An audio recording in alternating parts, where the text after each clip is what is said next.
Hello everyone, and welcome back to the Ohima Life channel. Today we're going to do a quick and simple recipe for this southern sweet potato pudding.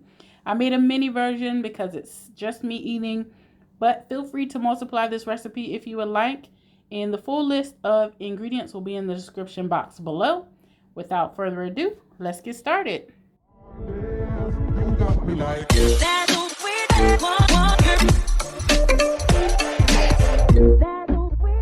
So we are starting off here with our sweet potato. Our sweet potato is baked. We want to make sure that we bake the sweet potato because it holds in all those flavors of the roasted potato in the oven. If you boil it, it will lose some of the flavor, so I suggest that you bake it. So starting off here, I am cutting the potato. I'm slicing it because there are fibers in sweet potatoes that run horizontally in the potato. So they run horizontally, so you want to make sure that you cut the potato vertically to cut those fibers. So make sure we're preventing it from having any strings in it. And so after you cut it, you want to make sure you add all your ingredients to your bowl.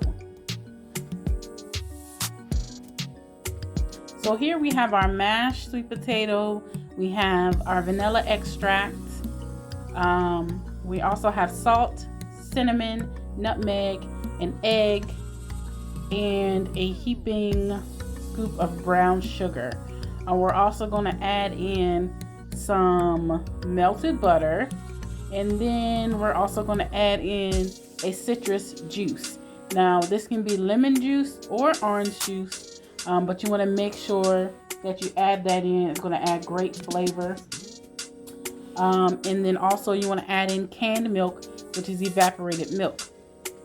Tip: make sure you melt your butter in your pan, so that way you don't have to butter your pan.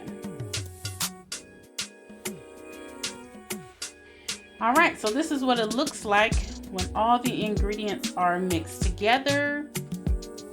You want to make sure they are mixed well, but you also want to make sure you don't over mix it.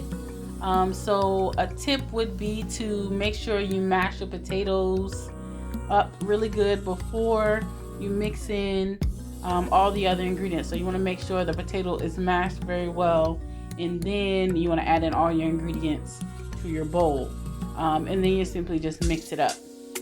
This is one of my favorite recipes. I always remember having it when I was younger, but yeah, it's something that my family loves to eat, and also, you know, something that I love to make while I'm here. It's just me here in my household, so I made a smaller version.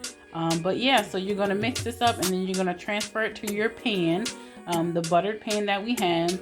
The size pan that I'm using is a 6-inch Wilton pan. It's just a small pan, just enough for maybe 1 or 2, maybe 3 people, just depending on how much you eat.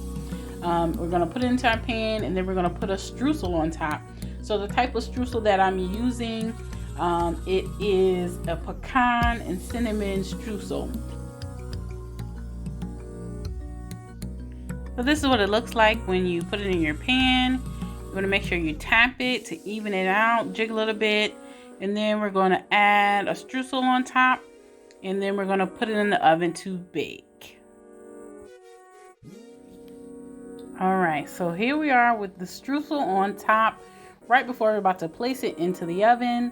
The streusel is a simple recipe. It is equal parts of butter and flour mixed together, and then you add in the pecans and the cinnamon, and then you mix it up, and it'll look like this, which is almost like a wet sand, kind of dried out Play-Doh kind of look, but it gives it a nice crunch. You want to make sure you cover everything on top of the pudding, and you want to make sure that you put it into the oven, and you'll know when it's done or when you're ready to take it out when the edges are nice and crispy.